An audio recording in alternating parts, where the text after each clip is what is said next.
अस्सलाम वालेकुम my YouTube family. आप सब कैसे हो? मैं उम्मीद करती हूँ कि आप सब ठीक होंगे। अल्हम्दुलिल्लाह मैं भी ठीक हूँ। बिस्मिल्लाहिर्रहमानिर्रहीम। पुराने ज़माने की बात है। बगदाद के किसी गांव में एक लोहार रहता था। लोहार और रोज़ाना शहर में दुकान पर जाता था दिन भर मेहनत मजदूरी करता। कभी कोई घोड़े की नाल ठीक करवाने आ जाता, कभी ये रकाब गर्जिए के दिन भर की मजदूरी से उसे कुछ दिनार मिल जाते। उससे वो अल्लाह का शुक्र अदा करके उसने अपना और अपने घर वालों का पेट भरता। लोहार बहुत नेक इंसान था। अक्लमंद होने के साथ साथ इसकी सबसे बड़ी खूबी इसका सब्र था। चाहे कितना ही वक्त मुश्किल का क्यों ना आ जाए, लोहार ने कभी शिकायत ना की कि हर किस्म की मुश्किल पर सब्र और शुक्र करता।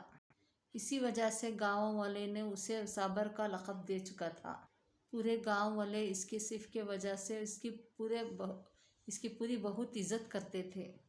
और कभी भी इसे मुश्किल वक्त आ जाता तो पूरे गांव वाले पूरे सही मशवरा लेते। इस गांव के करीबी जंगल में एक होनहार शेर रहता था, जो गाय बगाए इस गांव में पहुंच जाता था।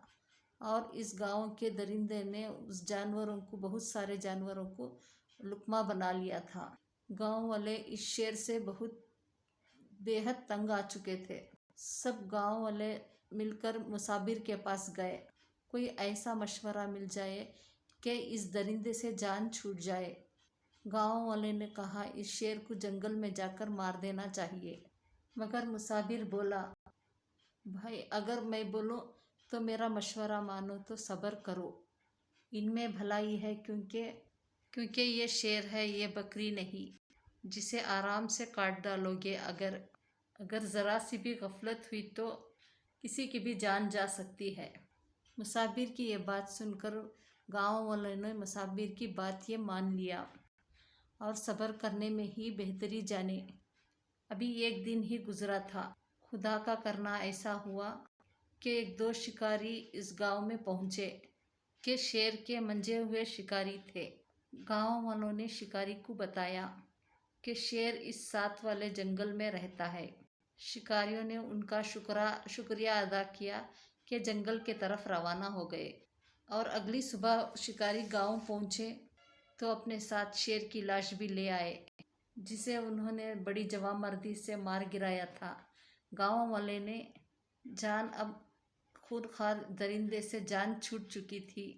मुसाबिर ने उस गांव वालों से कहा, देखा लोगों, आज सब्र करने से खूनखार इस दरिंदे से हमें निजात मिल गई।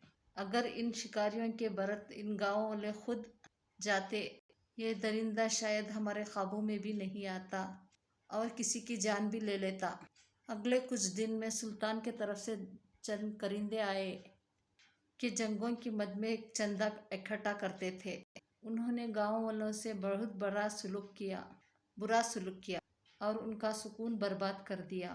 नतीजा ये निकला कि इस गांव वाले सब तंग आकर उन सबको कत्ल कर दिया और उनकी लाशें दरिया में फेंक दी।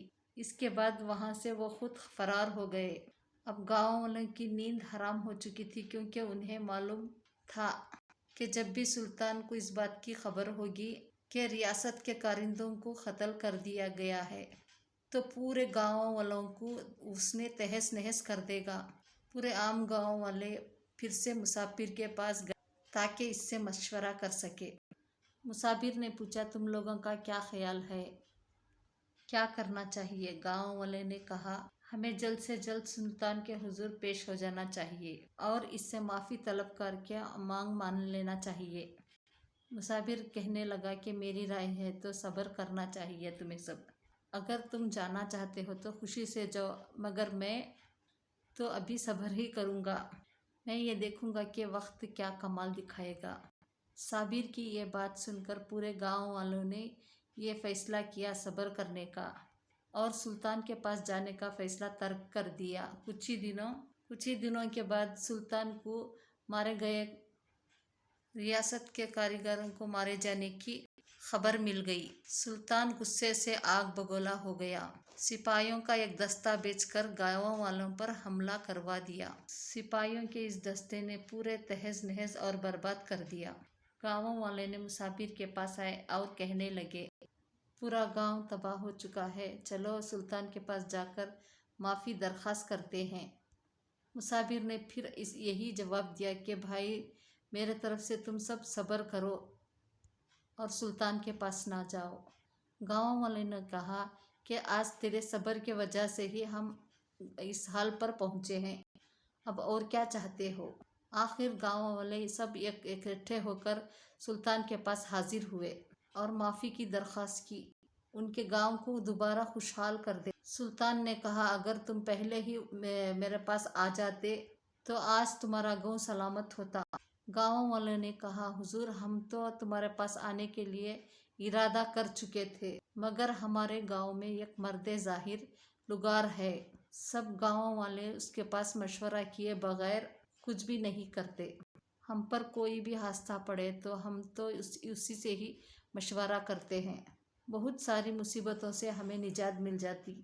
इस लुहार ने तो हमें अभी भी न आने की सलाह दी, मगर अब हम अपनी मर्जी से आपके पास पेश हुए हैं। सुल्तान ये सब सुनने के बाद फरमारी जारी किया, जो लोग भी इस हमले के नतीजे में बर्बाद हुए हैं, उन्हें सरकारी खजाने से माल दिया जाए ताकि वो दोबारा खुशहाल हो जाए। तबाहशुदा हुआ गांव मरम्मत के काम भी सरकारी खजाने से किया जाएगा, और वो शख्स सब्र करने के लिए कहता है उसे गांव से निकाल दिया जाए और उसे कहा जाए कि सब्र करो जब तक तुम्हारी अक्ल ठिकाने नहीं आ जाती। सुल्तान के हुक्म से दारोबारी गांव से बाहर निकाल दिया। बेचारा मुसाफिर अपनी बीवी और 2 बेटों के साथ एक सिमत चल पड़ा। जेब में फूटी कौड़ी नहीं थी कि कहीं से कुछ खरीद सके। चलते चलते उनका एक गुजर जंगल से हुआ। वहां जहां लुटेरों ने उनको आन घेरा। काफी छानबीन करने के बाद जब लुटेरों को मुसाफिर से कुछ न मिला तो उन्होंने मुसाफिर के दोनों बेटों को बांधा और वहां से चलते बने कि उन्हें गुलाम बनाकर बेचेंगे।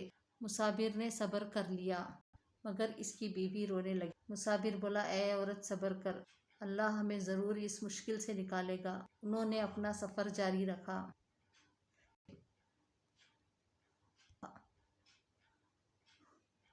तुम ज़रा यहाँ रुको, इस गांव में जाकर कुछ खाने के लिए लाता हूँ। ये कहकर मुसाफिर इस गांव की तरफ चल पड़ा और उसकी बीवी आंसू बहाती हुई देखती रही।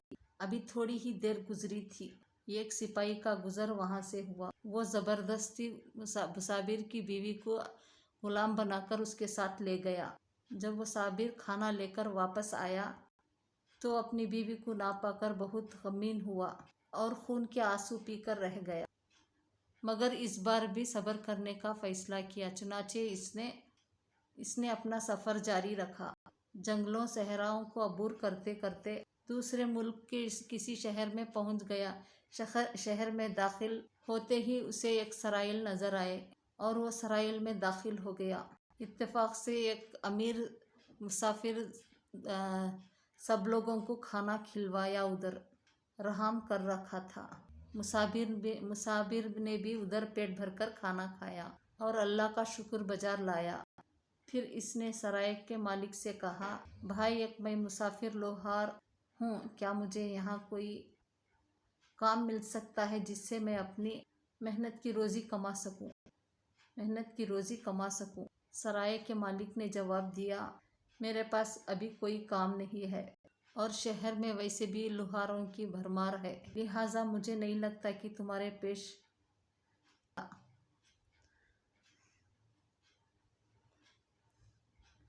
हाँ, अगर अब तुम शहर के अमीर लुहाई के पास काम को जाओ कि तुम्हें दूसरा काम मिल जाए, मगर जो काम भी तुम्हें अमीर देगा उसे इनकार मत करना और चुपचाप वो काम अंजाम देना। मुसाफिर ने उसका शुक्रिया अदा किया और वहां से सीधा शहर के पास अमीर के पास जा पहुंचा। अमीर बहुत ही संगदिल आदमी था। जब मुसाफिर اس کے پاس پہنچا تو ایک قلعے کی تعبیر کر رہا تھا۔ امیر نے مصابر کو بڑے بڑے پتھر اٹھانے کے کام پر لگا دیا۔ مصابر بیچارہ پورا دن کمر پر پتھر اٹھاتا، مگر اسے شام کو کھانے کے لیے 2 روٹیاں ہی ملتے تھے۔ مصابر اپنے صبر شکر کے ساتھ 2 روٹیوں سے گزارا کرتا رہا تھا۔ ایک روز ایک مزدور کام کرتے کرتے سیڑھی سے نیچے گر گیا اور اپنی ٹانگ تڑوا بیٹھا۔ درد کی شدت سے وہ زور زور سے چلانے لگا تو صابر اس کے پاس گیا اور اس سے کہا اور کہنے لگا، بھائی صبر کر۔ صبر کرنے والے کو اس کا آخر میں اجر ضرور ملتا ہے۔ کہ اتفاق سے وہاں پر سلطان بھی موجود ہوا تھا۔ سلطان نے حکم دیا کہ اس مزدور کا علاج کرواؤ اور صبر کا وابلہ کر رہا ہے، اسے میرے اندھے والے کنویں میں قید کروا دو تاکہ اس کی صبر کرنے کی مراد پوری کر سکے۔ چنانچہ مصابر کو اندھے کنویں کے ساتھ قید کر دیا گیا، مگر اس نے سے زندان تعبیر کے تاریخ دنوں میں بھی صبر کا دامن نہ چھوڑا۔ کچھ ہی دن گزرے تھے، سلطان کو کچھ ایسی بیماری ہوئی کہ ہڈیوں کا ڈھانچہ بن کر رہ گیا اور چند ہی دنوں میں اپنی ساری دولت، سلطنت اور مال و دولت چھوڑ چھاڑ کر ابدی دنیا کی طرف چلا گیا۔ سلطان نے اپنے بھائی کو اپنی زندگی میں وہیں قتل کر دیا تھا، مگر بغاوت کے خوف سے اپنی رعایا درباروں سے یہ کہہ رکھا تھا کہ اس کے بھائی کو اندھے کنویں والے زندان میں قید کر رکھا ہے۔ اب جب سلطان کا انتقال ہو چکا تھا تو تخت بھی لاوارث ہو چکا تھا۔ تمام درباریوں نے آپس میں مشورہ کیا، سب کے سب اس اندھے کنویں میں زندہ میں پہنچ گئے۔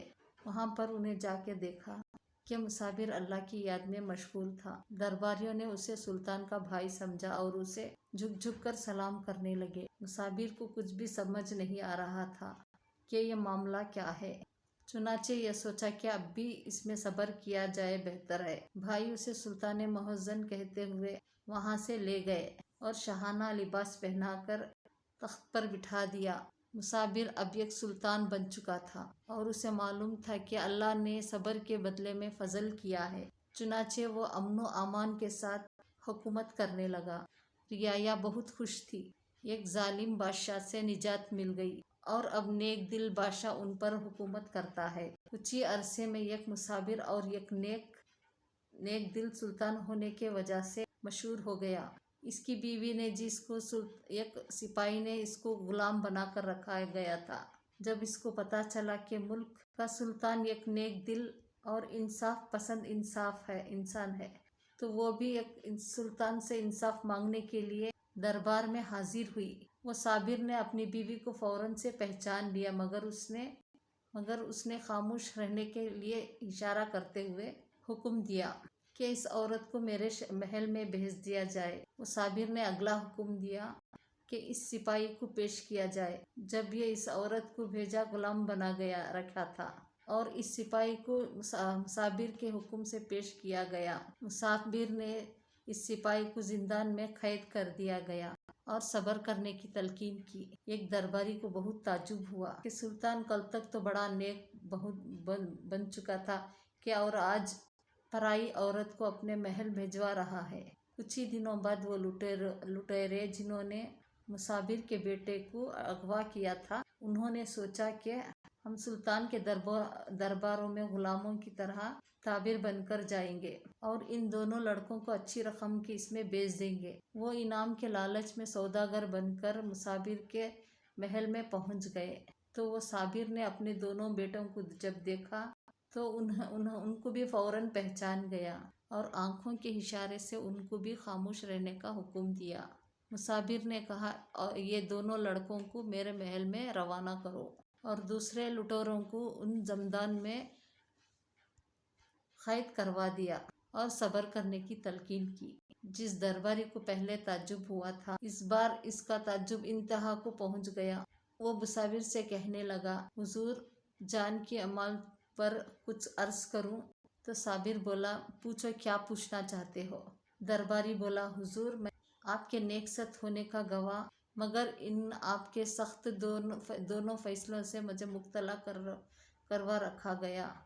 مصابر نے جواب دیا کہ اصل بات یہ ہے کہ میں تمہارے سلطان کا بھائی نہیں تھا، मैं तो एक गरीब लोहार हूँ जिसे अल्लाह ने मुझे सब्र के बदले में इतनी बड़ी सल्तनत का सुल्तान बनाया है। मुसाबिर ने अपने दरबार में अपने बीवी बच्चों को दरबार से बताया। अपनी हकीकत सब दरबारियों के सामने रख दी। सब दरबारियों ने यकसबान होकर कहा, हम आपको दिल से अपना सुल्तान मानते हैं। दिन यूं ही गुजरते गए कि सुल्तान ने मुसाबिर को जिला वतन किया गया था। इसके खिलाफ रियाया ने बगावत कर दी थी। मजबूरन उस मुल्क को छोड़कर उसे वहां से भागना पड़ा। पनाह लेने के लिए वो मुसाबिर के दरबार में हाजिर हुआ। वो साबिर उसे देखते ही पहचान गया और उस जालिम सुल्तान से पूछा, क्या तुम मुझे जानते हो कि मैं वही लोहार हूँ जिसे सब्र करने के सबब तुमने बाहर वतन कर दिया था। आज देखो मुझे सब्र का फल मिल रहा है और तुम्हें तुम्हारे जुल्म का बदला मिल रहा है। बेशक अल्लाह सब्र करने वालों के साथ है। उनका सब्र कभी रायगा नहीं जाता। जज़ाकल्लाही।